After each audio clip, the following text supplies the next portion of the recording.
Hey guys, hope you all are doing great. This video is an excerpt slash snippet from an EMA session which I conducted with final year folks a couple of days back. This has been requested by multiple folks so far who asked me to share the video link of this Google Meet.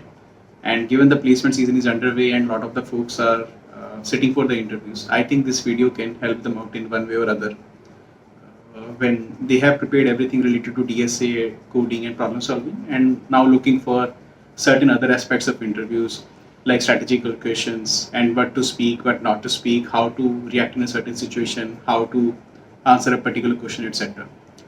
So, if you know any other folks as well who are sitting for the placements, feel free to share this video if you find it helpful. Before we proceed with the content, a very quick introduction about myself. I'm Dheeraj. I'm into this industry for last 8-9 years, and in my span of career, I've taken close to 800 or 900 interviews so far, and have hired close to 150 to 200 freshers via on-campus hiring.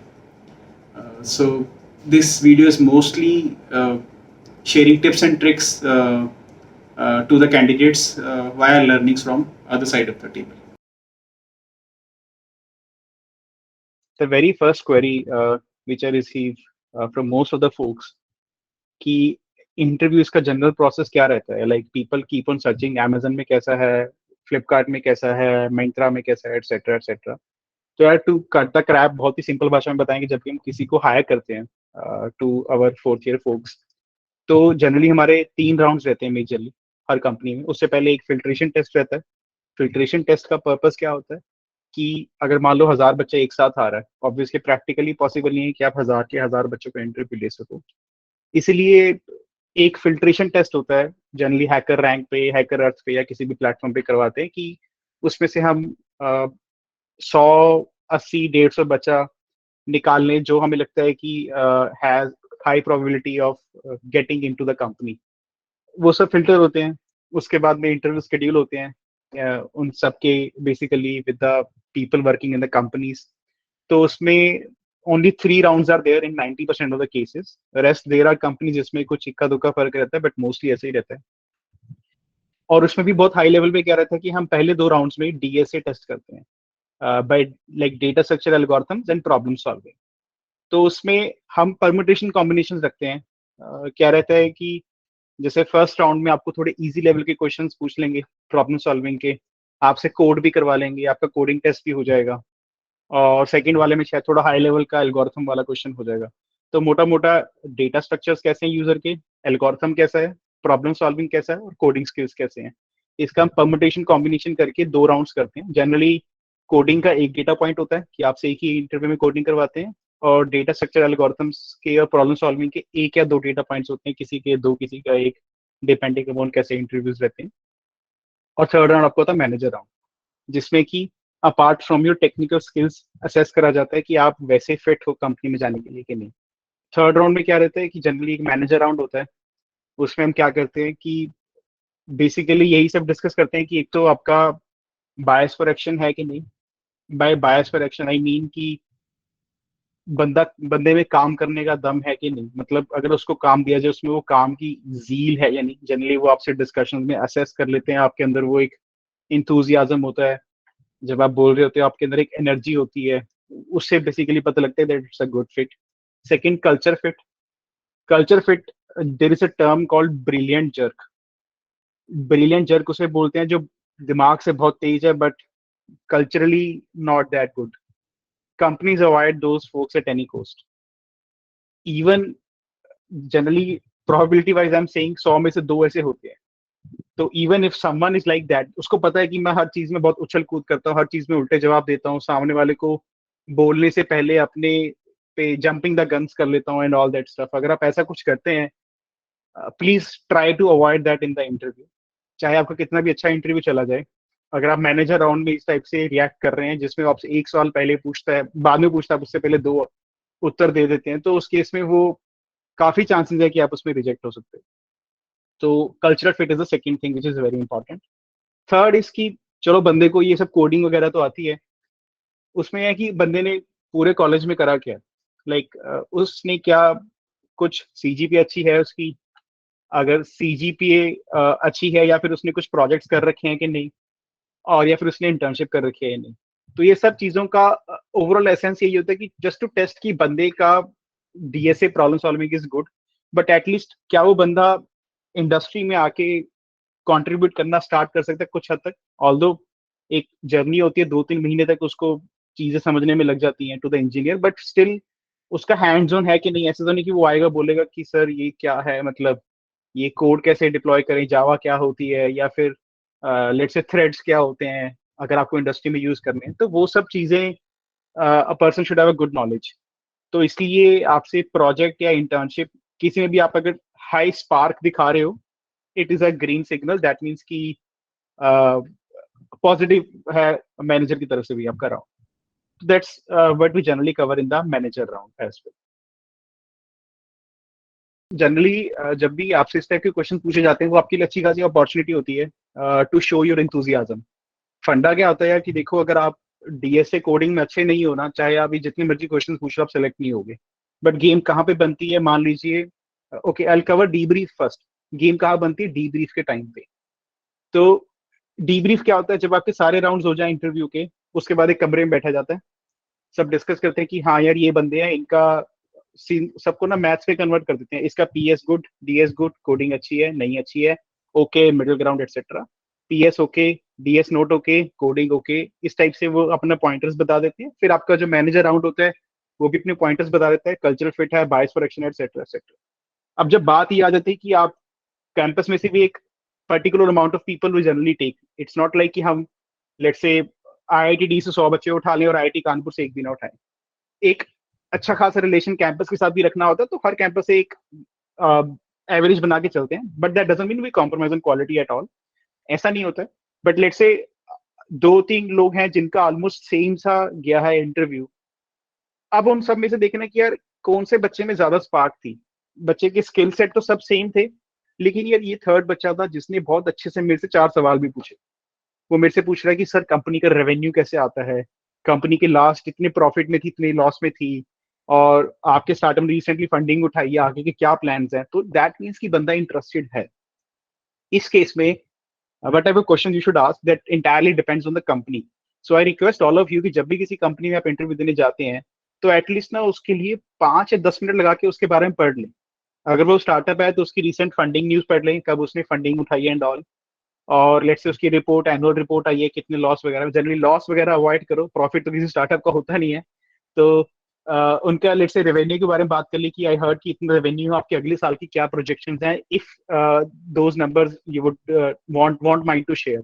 Generally they can say कि यार these are confidential, but our growth expected is 2 or 3x इस type से। So that depends कि कैसी conversation जाए, but at least you should start showing the interest कि sir ये कैसा है, और सर आपकी कंपनी का बिजनेस मॉडल क्या है, आपकी कंपनी के टारगेट कस्टमर्स क्या हैं, क्या आपकी कंपनी Tier 2 Tier 3 में एक्सपैंड करने के लिए कुछ प्लान कर रही है। ये हो गया आपके business side of questions.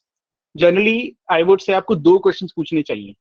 0 question तो डेफिनेटली एक रिजेक्ट वाला केस है, एक पूछते हुए इज गुड, बट 2 से ना आप एक्सेप्शनली आगे हो जाते हैं बाकी सबसे कि यार ये बंदे को जेन्युइन इंटरेस्ट है। तो जो इंटरव्यू वाला जब हम 10 इंटरव्यू रोज के लेते हैं ना, तो उनमें से ना 1-2 बच्चे ऐसे थे जिनका ना दिमाग में इमेज बैठ जाता है कि यार इस बंदे ने ना मेरे से बहुत सवाल पूछे थे। वो भी एक अच्छा फैक्टर होता है आप लोगों के लिए। तो आई वुड सजेस्ट कि 2 क्वेश्चन पूछो, एक प्योर बिजनेस का और एक प्योर टेक्निकल का। टेक्निकल वाले में सिंपल से क्वेश्चन है कि आप क्या टेक स्टैक यूज करते हो, बहुत ही इजी क्वेश्चन है ये। या आप पूछ सकते हो कि आई राइट कि you use Java, spring boot, micro services architecture. तो सर जनरली कितनी माइक्रो सर्विसेज रहती हैं हमारी कंपनी में, या फिर एक टीम में कितनी माइक्रो सर्विसेज होती हैं। इस टाइप का क्वेश्चन पूछ लो। या फिर पूछ लो सर अभी हमारे टेक रोड मैप में क्या मेजर चीजें करने वाले हैं। आई नो कि अभी हमारी वेबसाइट है, हम ऐसे ऐसे कर रहे हैं, हमारी ऐप है, हम ऐसे स्विगी फूड डिलीवर कर रही है एंड ऑल। तो हमारे टेक्निकल रोड मैप में अभी करंटली क्या मेजर चीजें हैं, या प्रोडक्ट साइड से क्या मेजर चीजें हैं। ऐसे कुछ कुछ चीजें you can ask them. And आप एक क्वेश्चन पूछ के चुप हो जाओ, then let the interviewer answer. उससे जितना ज्यादा वो बोलेगा उतना आपका अच्छा इंप्रेशन पड़ेगा कि हाँ यार बंदे में गुड लिसनर है, बंदा समझ रहा है और बंदे को जेन्युइन इंटरेस्ट आ रहा है। These type of questions you should ask every time whenever basically आपसे पूछ रहे any question for me. And another question, ऐसा नहीं कि आप तीनों इंटरव्यू लेने वालों से सेम क्वेश्चन पूछ रहे हो। जब वो बंद कमरे में बात कर रहे होते हैं ना, अगर ऐसा निकल के आता ना कि यार ये तो लौंडा सबसे ही सेम क्वेश्चन पूछा जा रहा है, तो आप फिर वहां पे येलो फ्लैग या रेड फ्लैग आ जाता आप पे। अगर आपको क्वेश्चन पूछने 3 या 4 रखो अपने पास, जनरली फर्स्ट राउंड और सेकंड राउंड वाले जो होते हैं वो मोस्टली SD1 SD2 होते हैं, जो जूनियर इंजीनियर्स और सीनियर इंजीनियर्स, बट जो लास्ट राउंड होता है वो मैनेजर का होता है। तो आप फर्स्ट सेकंड राउंड में अगर ना भी पूछो तो चल जाएगा, लेकिन थर्ड राउंड में पूछना is must, must must must. अगर वो पूछ रहे हो तो आपका अच्छा इंप्रेशन पड़ रहा है।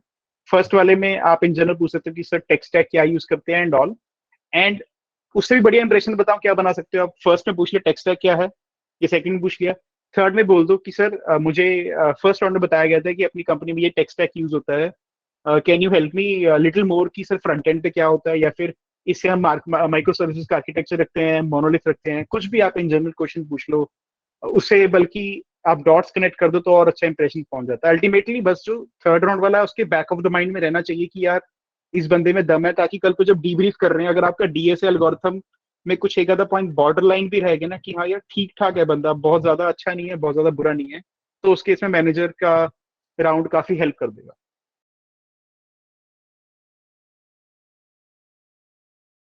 Hi, Dheeraj. क्या Actually, I was adding on to कि लेट्स से कि जैसे कोडिंग राउंड मतलब जो भी राउंड टेक्निकल राउंड जब ले रहे हैं, तो बहुत टाइम ऐसा होता है कि हमें क्वेश्चंस आते हैं, but at that point either from nervousness या फिर कुछ भी we are not able to code, और या फिर नहीं हो पाता है।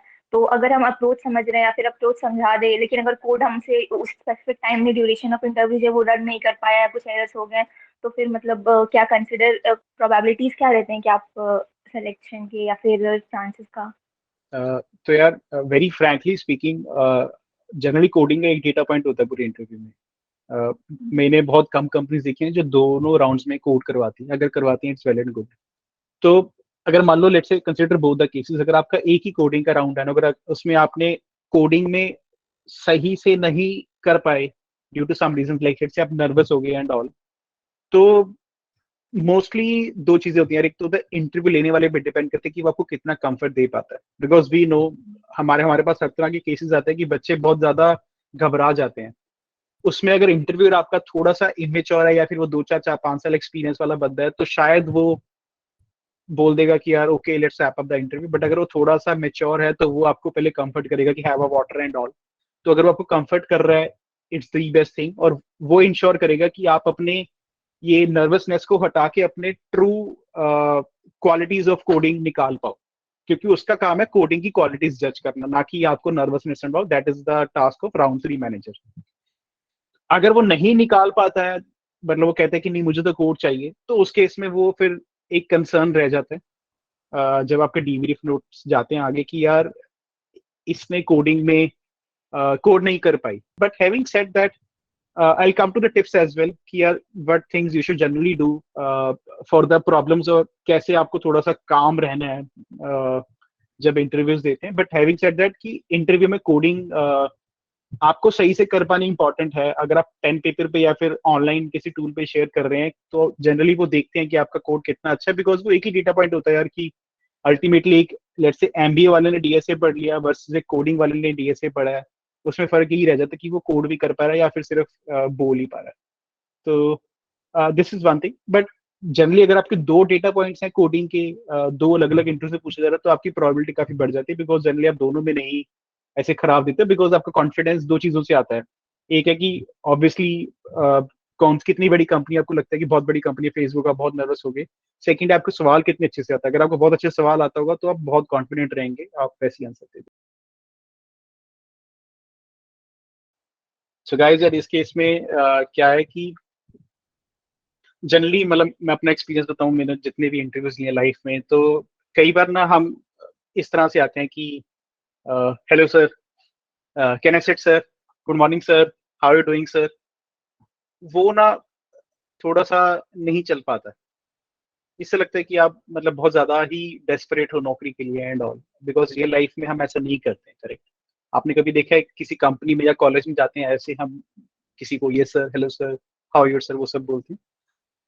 Be polite and respectful, but at the same time, there is a fine line to how much respect you should give. You go to the interview with a smiling face for sure. You can say good evening sir, or good evening, अगर जैसे obviously नाम तो नहीं पता होगा उनका, तो बोल सकते हो good evening sir, without let's say bending your head and all, बहुत तरीके से बस कामनेस रखो। वो बोलेंगे let's say good evening Aryan, how are you doing? All great sir, how about you? With some confidence rather than all great sir, how about you. थोड़ा सा ना वो एक अपने आप को प्रेजेंट करने का जो फर्स्ट इंप्रेशन है तो उससे बहुत फर्क पड़ता है। तो always try to have some confidence, like best is की keep your back and neck straight. ये छोटे छोटे बॉडी पोस्टर्स भी बहुत मैटर करते हैं अगर आप रियल लाइफ में या वीसी पे हो, रेदर देन जस्ट थोड़ा सा इस टाइप से, मतलब जी हजूरी वाला नहीं रखना है। थोड़ा सा कॉन्फिडेंस रखो, ओवर कॉन्फिडेंस भी नहीं कि हाँ ऐसे बैठ गई, yes sir all good Aryan, how about you, वो भी थोड़ा गलत हो जाएगा। तो एक नॉर्मल पोस्चर रखो और तरीके से बात करो। और लेट्स से वो बोलते हैं कि टेल मी अबाउट योरसेल्फ, उसमें मैंने बहुत सारे केस देखे हैं जहाँ पे बंदा बोलेगा कि मुझे I know English, Hindi and Gujarati, last में बोल देगा कि मेरा नाम ये है एंड ऑल। ये भी गलत है ये सब बोलना। और लेट्स से कि मैं पटना से, इस नगर से हूँ, इस टाइप से बहुत लोग बहुत तरह की इंट्रोडक्शन देते हैं। जनरली कुछ क्या होता है, कैंपस वालों ने उनको ग्रूम कर रखा होता है कि ऐसे ऐसे बोलना है। मेरा पर्सनल सजेशन है कि I give okay the way जो मेरे को लगता है कि बेस्ट पिच रहती है in general after taking lot of interviews. Best pitches की my name is this, fine, pursuing which branch from this college, let's say pursuing CS from IIT Delhi। और उसके बाद में आप बोल सकते हो कि I belong to home town, बोलना है ठीक है, you can, it's an optional thing. उसके बाद में क्विकली मूव कर जाओ अपनी टेक्निकल पार्ट पे। अपनी पर्सनल लाइफ से बहुत ज्यादा नहीं जाना है कि मेरे इतने भाई बहन हैं, यहाँ मैं, दुकान है हमारी, कुछ है, वो सब छोड़ दो। कुछ भी नहीं डिस्कस करना। मैंने देखा लोग बिल्कुल अपनी पर्सनल लाइफ में चले जाएंगे और रिज्यूमे पे जो लिखा उसके बारे में डिस्कस ही नहीं करेंगे, तो वो भी गलत है। सीधा आप बस अपनी 2 लाइंस बता दी, फिर आप टेक पे आ जाओ और मेक श्योर कि आपकी इंट्रोडक्शन 30 सेकंड से ज्यादा ना हो। अगर आप 30 सेकंड से ज्यादा बोल रहे हैं ना, वहीं पे टर्न ऑफ है आपका। मतलब फिर वो बोलेगा यार ये कितना पकाता है। जनरली स्पीकिंग कि यार हम इंटरव्यूज लेके इतने थक जाते हैं कई बार कि यार होता है कि बस यार निकालो। मोस्टली अगर कोई कैंपस हायरिंग में आया ना, उनका होता है कि चलो थोड़ा घूम फिर लें। मतलब I am telling you the other side of table का स्टोरी क्या रहता है। तो उसमें आप ये ना करो कि यार बहुत ज्यादा शुरू हो जाओ, 2 या 3 मिनट का इंट्रोडक्शन दे दो, तो फिर वो छोड़ देगा आप पे अटेंशन देने, फिर वो या बीच में बोल देगा कि यार let's cut it, come to the questions. वो भी गलत है। तो आप बस हार्डली 15-30 सेकंड की इंट्रोडक्शन दो। My name is this, pursuing BTech from this college, this branch and from this town as an example, or I have worked on this project in my college apart from normal academics, and I have done internship for 2 months in, let's say, Cisco as an example, during June July of last year। फिर ये question बहुत लोग पूछते हैं कि यार internship करिए नहीं करिए, प्रोजेक्ट्स करें नहीं करें, कितना वैल्यू होता है एंड ऑल। जनरली क्या रहता है कि यार ऐसे सोचो कि एक बकेट है जिसको आपको फिल करना है मोटा मोटा। अगर आपने अपनी पूरी बकेट को डीएसए एल्गोरिथम में इतना स्ट्रॉन्ग और फिल कर दिया बहुत अच्छे से, तो यार प्रोजेक्ट अगर आपने कुछ भी नहीं कर रखा ना, कोडिंग भी आपने सही से कर दी, तो आपका गेम चल जाएगा। लेकिन अगर आपने बकेट अपनी 80% ही फिल करी है डीएसए कोडिंग से, उसके बाद आपको 20% पानी और डालना पड़ेगा प्रोजेक्ट से, इंटर्नशिप से। सो मैं अपनी एग्जांपल लेता हूँ। I did internship in like 10-12 साल पहले अमेजन में मैंने करी थी। और उसके बाद I sat for the interviews. तो मेरे साथ वो लोग भी थे जिन्होंने कोई इंटर्नशिप नहीं करी, कोई प्रोजेक्ट्स नहीं करे, सब हम साथ में प्लेस हुए हैं। मतलब किसी के डे 1 पे, किसी की डे 3 पे एंड ऑल दैट स्टफ। तो मतलब वो बकेट रहती है, कितनी बकेट आपकी उससे फिल है। हैविंग सेड दैट, जो ले रहा है इंटरव्यू जनरली, और कई बार कंपनी सच में प्रोजेक्ट्स को वेटेज भी ज्यादा देती है, तो इट इज गुड कि आपके पास 1 या 2 प्रोजेक्ट्स हो बोलने लायक और 1 इंटर्नशिप हो। ज्यादा भी ना हो। अगर आपने 5-7 प्रोजेक्ट्स डाल रखे हैं वो रिस्की है, I come to that as well. Internships भी अगर आपने 1 या 2 उठा लिए बहुत है, वैसे 2 से ज्यादा आई डोंट फील कोई करता हो। इक्का दुक्का मैंने सुना जिसने 4-5 इंटर्नशिप डाल रखी थी, वो भी फिर एक टर्न ऑफ हो जाता है। One thing which you have to make sure while putting those things is कि आपको ना उसकी डेप्थ पता हो पूरी, जो भी आप चीज उसमें डाल रहे हैं। अगर आपको उसकी डेप्थ नहीं पता है ना, तो वो एक रेड फ्लैग है। बिकॉज इंटरव्यूज में वो मानते हैं कि ऑनेस्टी एक बहुत बड़ा वर्च्यू है। अगर आप ऑनेस्ट नहीं होना यार आपके साथ, हमारे साथ, तो हम आपके फ्यूचर में कभी ट्रस्ट नहीं कर पाएंगे कोड पे। एज एन एग्जांपल मैं बोलूं कि लेट्स से स्विगी को एक नया फीचर लॉन्च करना है फ्राइडे नाइट को या फिर लेट्स से मंडे मॉर्निंग को, वो आप पे रिलाई नहीं कर सकता कि आपने कोड सही करा, आपने कुछ जुगाड़ कर दिया, कुछ हैक कर दिया, अगर आप ऑनेस्ट नहीं हैं। तो honesty is very important thing. तो ये मेक श्योर कर लो कि अगर आपने प्रोजेक्ट्स नहीं भी करे हैं, जनरली आपके दोस्तों ने करे हों, ऐसा रहता है, इतनी डेप्थ में चले जाओ, आई एम सॉरी, कि वर्बली जब वो आपसे पूछ रहे हैं ना, तो मेक श्योर कि उससे ज्यादा आपको पता हो उस पर्टिकुलर चीज के बारे में। और उसको डेप्थ में जाने में ज्यादा टाइम लगता नहीं है, हार्डली 10-12 घंटे आप उस प्रोजेक्ट के बारे में पढ़ेंगे ना, बहुत अच्छे से समझ आ जाएगा।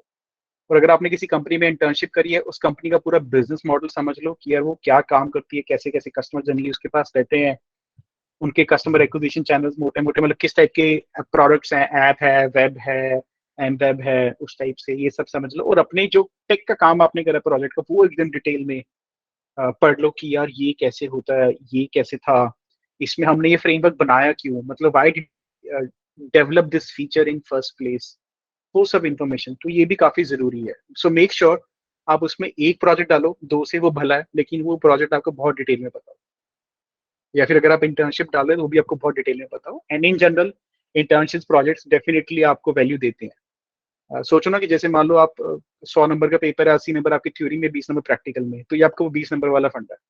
या तो आप थ्योरी में ही 100 नंबर ले आओ, लेट्स से इन इंटरव्यू तो भाई इसकी वैल्यू नहीं है, बट अगर आप थ्योरी में एवरेज 80-90 के आसपास ही आ पा रहे तो आपके पास ये 20 नंबर भी तो होने चाहिए ना। तो इसलिए it is must to have something mention in the resume in terms of projects और इंटर्नशिप। अगर आपने इंटर्नशिप नहीं भी करी है, it's not a sign of worry, बहुत ज्यादा फर्क नहीं पड़ता है, आपके पास कुछ एक प्रोजेक्ट होना चाहिए अच्छा एक्सप्लेन। किसी भी क्वेश्चन को आप कैसे अप्रोच करते हो, दो चीजें हैं। एक है कि अगर आपको उसका आंसर ऑलरेडी पता है तो हाउ शुड यू रिएक्ट। दूसरा है कि अगर आपको एक फ्रेश क्वेश्चन आया, उसको कैसे आप अप्रोच करो। फर्स्ट क्वेश्चन है कि in this case what you should do is कि अगर आप जैसे मान लो सिंपल सा बात लेते हैं कि रेन वाटर ट्रैपिंग प्रॉब्लम है, अगर आप सबने सुना होगा, जैसे वो 2 बार में कितना पानी इकट्ठा होता है, उस टाइप से काफी कॉमन प्रॉब्लम है, उसको घुमा फिरा के कैसे भी डाल देते हैं, आपको प्रॉब्लम डाली जा रही है। तो how should you react in that situation. आपने वो ऑलरेडी सॉल्व कर रखी है गीक्स फॉर गीक्स पे, you can say sorry sir, but I have done this problem already on geeks for geeks. This is one way.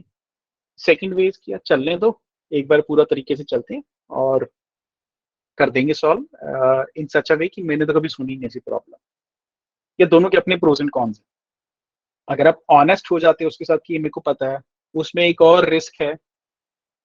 उसमें एक अच्छी बात है कि आप ऑनेस्ट हो, तो अगर आपने अगली प्रॉब्लम जो आपके पास आएगी, आपको नहीं पता वो कैसी आएगी, क्या पता बंदा सामने वाले पे डिपेंड है यार कितना इगोइस्टिक है या कितना मेच्योर है, हर तरह की चीज है। अगर मान लो बंदे को लगेगा अच्छा इसको पता है, अभी इसको ना मैं एकदम ग्राफ की प्रॉब्लम दूंगा, जिस तरह इंप्लीमेंट करके दिखा इसमें एग्जांपल कुछ भी। या फिर बंदा कहेगा ठीक है यार आपको ये आता है, मैं एक डीबी की दूसरी प्रॉब्लम पूछ लेता हूँ, और वो पूछेगा कि यार आप ये भी बता दो बता दो, otherwise will continue with the discussion here. That depends कि इंटरव्यूअर कैसे रिएक्ट करता है। इसमें बस ये रिस्क है कि आपके पास फिर एक नई प्रॉब्लम आएगी ग्राउंड से, वो पता नहीं किस टाइप की आएगी। अगर आपकी तैयारी अच्छी खासी हो रखी है, I would say go with that, because आपको इसमें ब्राउनी पॉइंट्स मिल रहे हैं एक्स्ट्रा, क्योंकि आपने ऑनेस्टी दिखाई है। और अगर आपको शायद हो सकता है फिर भी बोले कि यार ठीक है आपने सॉल्व कर रखी है, I know people generally geeks और गीक्स बहुत ज्यादा करते हैं, but let's anyways continue with the problem, वो ऐसे भी बोल सकता है। Then it's even extra brownie points कि आपको आती भी है, आपने ऑनेस्टी भी दिखाई है, और आप उसको सॉल्व कर देंगे। सेकेंड इज कि आपको आती तो है बट आप उसको बताएंगे नहीं। तो इस दिस केस में जो मैं बोल रहा हूँ ना कि सेकंड पार्ट था कि अगर आपको एक नई प्रॉब्लम स्टेटमेंट मिलती है, उसको कैसे अप्रोच करना चाहिए, then you should approach it in this वे।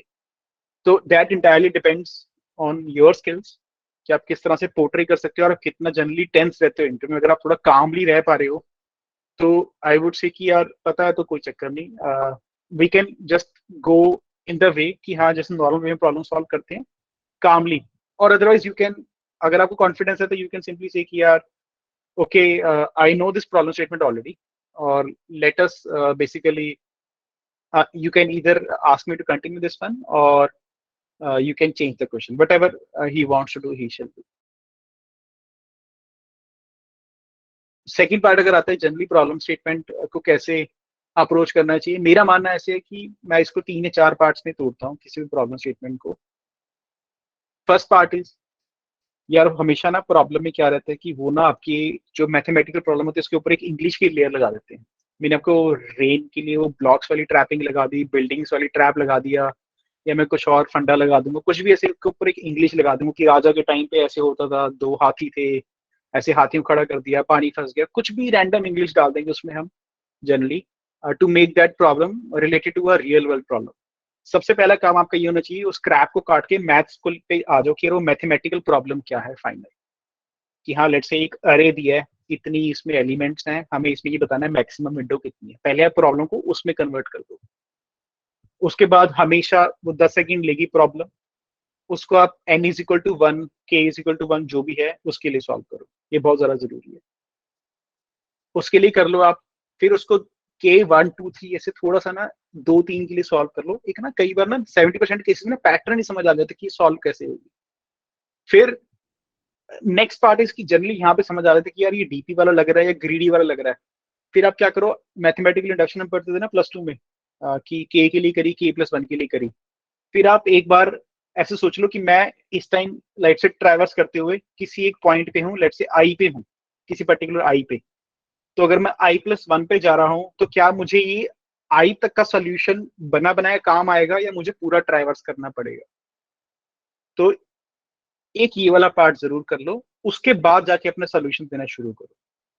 ठीक है, पहले इंग्लिश को मैथ्स में ब्रेक कर दो, n इज इक्वल टू 1 2 3 के लिए थोड़ा सॉल्व कर दो, और फिर एक बीच में किसी i और i+1 पे जाओ टू अंडरस्टैंड कि क्या पता i+1 i का अगर सोल्यूशन यूज कर रहा है तो मोस्टली आपका सोल्यूशन वहीं से बिल्ड हो जाता है। और इन सब के बाद आपको मोटा मोटा आइडिया लग जाता है, फिर you should start thinking of the solutions there. Solution बताते हुए हमेशा आई वुड सजेस्ट कि अगले 5 मिनट में आपको ब्रूट फोर्स तो समझ आ ही चुका होगा, ब्रूट फोर्स क्या होगा उसका। तो बोल दो सर को, sir quickly what I can think of as a brute force solution is that we can simply put 3 nested for loops, O n cube is the time complexity, etc. अब उस type से बोल दो, interview से okay I agree, let's think of optimise solution, you can say कि let me think of what optimisation I can do here. Generally किसी problem में या तो 2 ही सोल्यूशन होते हैं, ब्रूट फोर्स और सीधा ऑप्टिमाइज, या फिर ब्रूट फोर्स सब ऑप्टिमाइज ऑप्टिमाइज, दैट डिपेंड्स कि किस टाइप की प्रॉब्लम है। तो फिर आप स्टेप बाय स्टेप ही चलो। अगर फ्रेश प्रॉब्लम है जनरली आप ऐसे ही जा पाओगे खुद ही कि आप n² तक पहुंचोगे, फिर आप n log n पे जाओगे। कई बार दिमाग में सीधा n log n क्लिक कर गया तो सीधा n log n पे ही।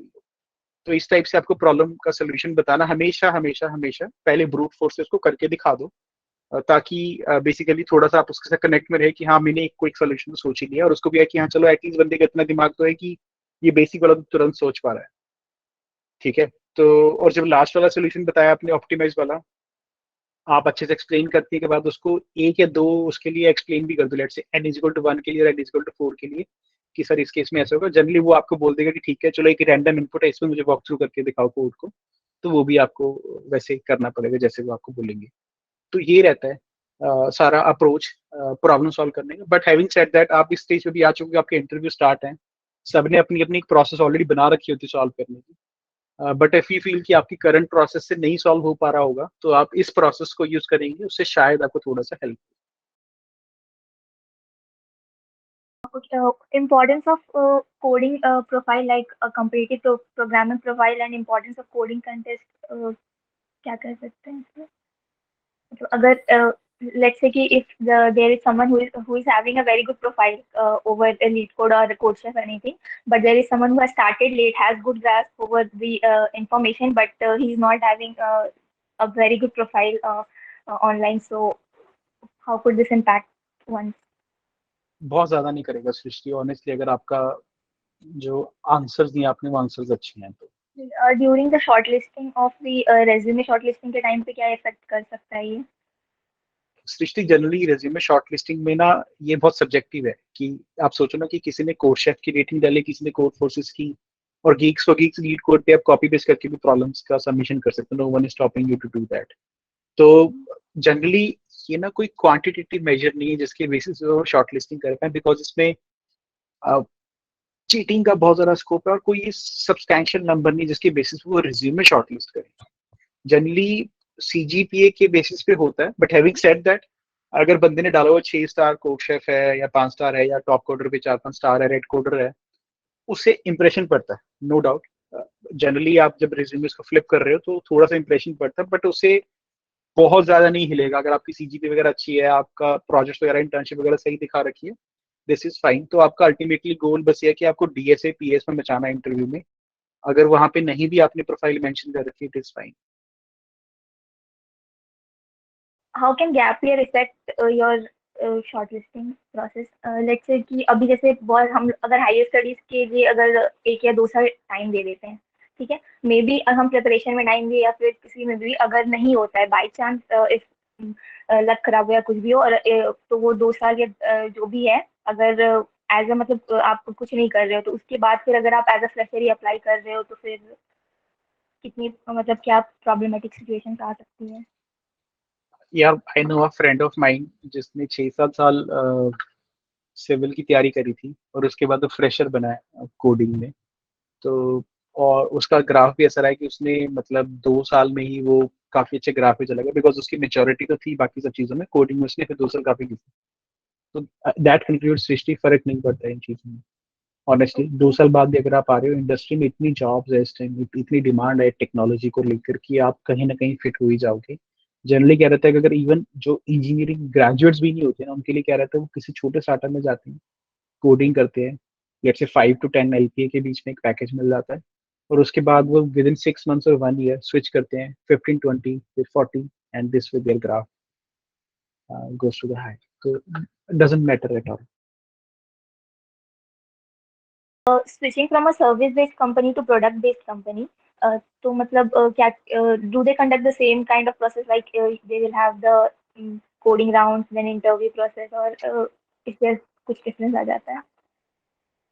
सो सृष्टि मोस्टली अगर बोलूँ तो सर्विस बेस्ड प्रोडक्ट बेस्ड में डिफरेंस यही है कि उसमें आपका जो लेवल डीएस है प्रॉब्लम सॉल्विंग का वो थोड़ा कम रहता है, और प्रोडक्ट बेस्ड में ज्यादा रहता है। ज्यादा क्या मतलब जो चाहिए, जो लीड कोड वगैरह हम करते हैं वो नॉर्मल आपको प्रोडक्ट बेस्ड का ही होता है। सर्विस में क्या होता है, आपको अगर थ्योरी भी आती है ना, ओएस अच्छे से पता है आपको, और लेट से आपको नेटवर्किंग के बेसिक्स पता है, और आपको उसके कंसेप्ट पता है, कई बार आपको उसके बेसिस पे भी सर्विस बेस्ड कंपनीज ले जाएंगी, लेकिन प्रोडक्ट बेस्ड नहीं लेके जाएंगी। तो मोटा मोटा पीएस डीएस से ही बस एक डिफरेंस लेके आते हैं। तो बहुत सारी एग्जांपल्स हैं जो लेट से पहले टीसीएस में थे, वो अचानक से अमेजन में स्विच हो गए हैं। उनका सबका वही है कि टीसीएस में बैठ के उन्होंने सब डीएसए एल्गोरिथम अच्छे से मतलब समझे, अंदर से मतलब अंदर से घोट लिया पूरा वो वाला फंडा, तो उसके बाद they are good to go. और आजकल वो वाला पहले शुरू मतलब हमारे टाइम पे ऐसा रहता था कि जनरली कंपनीज में ऐसा था कि सर्विस बेस्ड कंपनी से आ रहे हैं, रिज्यूमेस तो बहुत ज्यादा नहीं देती थी, लेकिन आजकल वो ट्रेंड खत्म हो गया, सब डेमोक्रेटाइज हो चुका है। It's entirely skill based which is very good thing. If you have skills तो आप चाहे ग्रेजुएट हो नहीं हो, वो भी आपके कई बार फर्क ही नहीं पड़ता, आप सामने बैठे होते सब। जैसे आप ग्रेजुएट हो जाते तो उसके बाद आप लैटरल्स कहलाते हो। तो लैटरल्स के केस में वही रहता है कि या तो आपको एचआर अप्रोच कर रहे हैं, या आप रेफरल्स लगा रहे हैं, या आप उनके पोर्टल्स पे जाके डाल रहे हो। तो अगर कोई कंपनी की ओपनिंग्स है ना, तो डी फैक्टो वो क्या करेंगे, उनका एक पोर्टल पक्का होगा जिसपे वो डालते हैं। ये एक मिथ भी है लोगों का कि यार मैंने पोर्टल पे डाला था, अप्लाई करा तो उन्होंने देखा ही नहीं। वो देखते हैं, मतलब उनको तो चाहिए इंजीनियर अच्छे, वो देखते हैं प्रोफाइल। कई बार हमारी प्रोफाइल शॉर्टलिस्ट नहीं होती, इसलिए हमें शायद कॉल बैक नहीं आता। बट हैविंग सेड दैट, अगर आपका एक पर्सनल रेफरेंस होना उस कंपनी में, कि let's say as an example I am applying resume in Facebook, तो अगर मैं फेसबुक में इंजीनियरिंग मैनेजर हूँ तो मेरा काफी वेटेज रहेगा। तो उस केस में आपको ये हेल्प मिल जाएगा कि आपका फर्स्ट राउंड श्योरली कंडक्ट हो जाएगा, बट उसके आगे का पूरा प्रोसेस आपके स्किल सेट के बेसिस पे होगा। तो उसकी जो डिस्कवरी है सृष्टि, मोस्टली आपको उस कंपनी को लिंक्डइन पे फॉलो कर लो, बेस्ट रहता है। और उस कंपनी के एम्प्लॉयज पे जाके चलो, जो लिंक्डइन पे उसके एम्प्लॉयज में देख लो एचआर कौन कौन है, उनको आप फॉलो कर लो। वो एचआर का काम ही ये होता है, वो खुद मतलब जो हायरिंग वाले एचआर है उनका तो खुद का काम ये है ना कि उनको बंदे हायर करने, तो वो अपनी लिंक्डइन पे बहुत फ्रीक्वेंटली पोस्ट करते रहते हैं। तो that is the hack which everyone can follow later once they go into the industry becoming lateral engineers there. तो वो सब तरीके थोड़े अच्छे रहते हैं for the same.